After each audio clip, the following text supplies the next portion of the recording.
माँ दुर्गा की तीसरी शक्ति है चंद्र घंटा। नवरात्रि में तीसरे दिन इन्हीं देवी की पूजा आराधना की जाती है। देवी का यह स्वरूप परम शांतिदायक और कल्याणकारी है। इसलिए कहा जाता है कि हमें निरंतर उनके पवित्र विग्रह को ध्यान में रखकर साधना करनी चाहिए। उनका ध्यान हमारे इहलोक और परलोक दोनों के लिए कल्याणकारी है और सद्गति देने वाला है। इन देवी के मस्तक पर घंटे के आकार का आधा चंद्र है, इसलिए इन देवी को चंद्र घंटा कहा जाता है। इनके शरीर का रंग सोने के समान बहुत चमकीला है। इन देवी के 10 हाथ हैं। वे खड्ग और अन्य अस्त्र शस्त्र से विभूषित हैं। सिंह पर सवार इन देवी की मुद्रा युद्ध के लिए उद्धत रहने की है। इनके घंटे सी भयानक ध्वनि से अत्याचारी दानव, दैत्य और राक्षस कांपते रहते हैं। नवरात्रि में तीसरे दिन इन्हीं देवी की पूजा का महत्व है।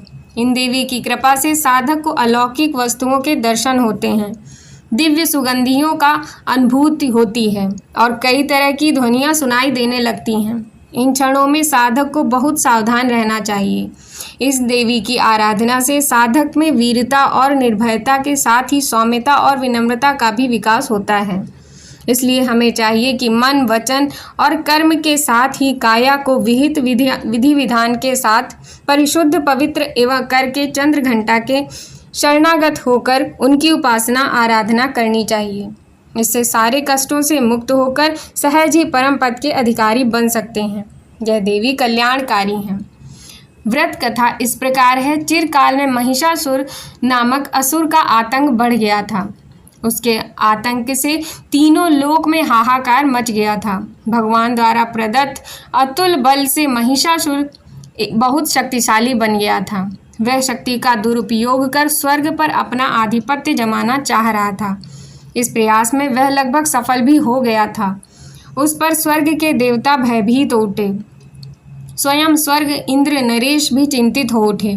महिषासुर स्वर्ग का सिंहासन पाना चाहता था। उसी समय सभी देवता ब्रह्मा जी के पास गए और उनसे सहायता मांगी। ब्रह्मा जी बोले, वर्तमान समय में तो महिषासुर को परास्त करना आसान नहीं है। इसके लिए हम सभी को महादेव की शरण में जाना पड़ेगा। उस समय सभी देवता सबसे पहले जगत के पालनहार भगवान विष्णु के पास गए और उनसे सहमति लेकर सभी महादेव के पास कैलाश पहुँचे। स्वर्ग नरेश इंद्र ने अपनी बीती महादेव को सुनाई। स्वर्ग नरेश इंद्र की बात सुनकर महादेव क्रोधित होकर कहने लगे कि महिषासुर अपने बल का गलत तरीके से प्रयोग कर रहा है। इसके लिए उसे अवश्य दंड मिलना चाहिए। उस समय भगवान विष्णु और ब्रह्मा जी भी क्रोधित हो उठे और उनके क्रोध से एक तेज प्रकट हुई। यह तेज यानी ऊर्जा उनके मुख से प्रकट हुई। इसी ऊर्जा से एक देवी प्रकट हुई। उस समय भगवान शिव ने देवी माँ को अपना त्रिशूल दिया। भगवान विष्णु ने अपना सुदर्शन चक्र दिया। स्वर्ग नरेश इंद्र ने घंटा प्रदान किया। इस प्रकार सभी देवताओं ने देवी माँ को अपने अस्त्र शस्त्र दिए। तब माँ चंद्र घंटा ने त्रिदेव से अनुमति लेकर महिषासुर को युद्ध के लिए ललकारा। शास्त्रों में निहित है कि कालांतर में माँ चंद्र घंटा और महिषासुर के मध्य भीषण युद्ध हुआ। इस युद्ध में माँ के प्रहार के सामने महिषासुर टिक ना सका। उस समय महिषासुर का वध कर माँ ने तीनों लोकों की रक्षा की। तीनों लोकों में माँ के जयकारे गूंजने लगे। कालांतर से माँ चंद्र घंटा की पूजा उपासना की जाती है।